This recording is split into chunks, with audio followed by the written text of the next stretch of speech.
On part dans quatre écoles qui feront la prochaine rentrée de manière différente à d'autres écoles d'ailleurs. La révolution numérique est une chance pour l'école. Les nouveaux outils offrent un potentiel pédagogique important, pouvant améliorer l'efficacité ou encore l'équité du système éducatif. Elle est un défi lié au développement rapide des usages du numérique. C'est vrai que dans un monde où l'outil informatique et les réseaux sociaux occupent une place centrale, Olivier. On va en parler avec Philippe Van Hoffem qui est avec nous, qui est cofondateur de la SBL EducIT. Bonjour Philippe.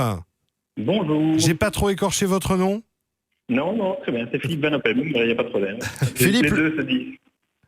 Philippe, le numérique à l'école, c'est une étape nécessaire à l'enseignement qui pourrait aussi susciter des vocations, par exemple. Tout à fait. En fait, on se rend compte que dans le monde de l'enseignement, c'est un des rares mondes où le numérique est encore relativement peu intégré aujourd'hui. Donc on a un monde où les jeunes sont habitués à utiliser du numérique de manière classique et tous les jours dans la vie hors école et très peu à l'école. Et donc c'est important qu'à l'école aussi on puisse les initier, les former, leur faire comprendre comment le numérique peut être utilisé autrement qu'avec Fortnite ou Snapchat. Oui, parce que contrairement effectivement à ce qu'on pourrait penser, apparemment les jeunes francophones qui terminent l'enseignement secondaire n'ont pas une maîtrise suffisante des outils et des applications numériques de base. C'est dingue ça quand même. Exactement, tout à fait. Alors que les entreprises ou l'enseignement supérieur s'attend à voir venir des jeunes qui sont déjà férus d'informatique et qui connaissent bien tout ça, en fait, c'est pas le cas.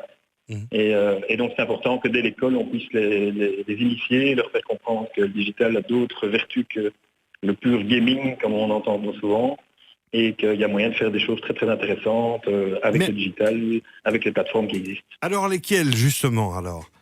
Parce que comment attirer ? Parce que si on essaye d'attirer vers du traitement de texte, moi je me rappelle des cours qu'on faisait en informatique, on essayait de nous attirer avec du traitement de texte, etc.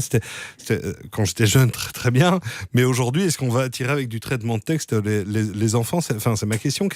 On va les attirer avec quoi justement alors ? En fait, c'est pas vraiment le traitement de texte qui est la fin en soi. C'est d'utiliser le traitement de texte à un moment ou à un autre quand on doit faire un document ou autre.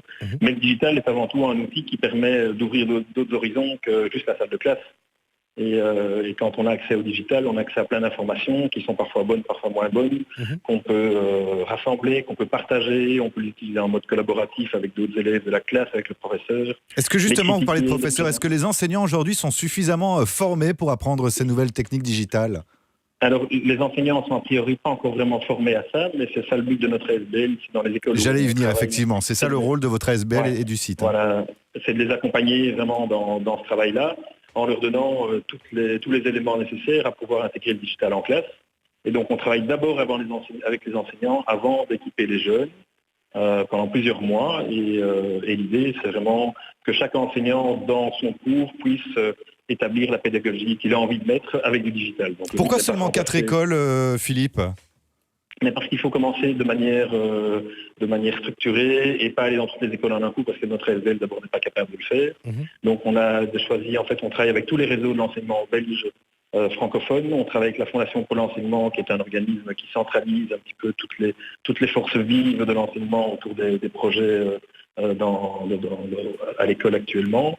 Et là, en fait, on a défini avec les réseaux que pour bien démarrer le projet, on allait démarrer avec 4 écoles dans un premier temps, mais de différents réseaux en même temps. Donc, il y a le réseau public, il y a le réseau livre, qui travaillent de concert sur ce projet avec nous.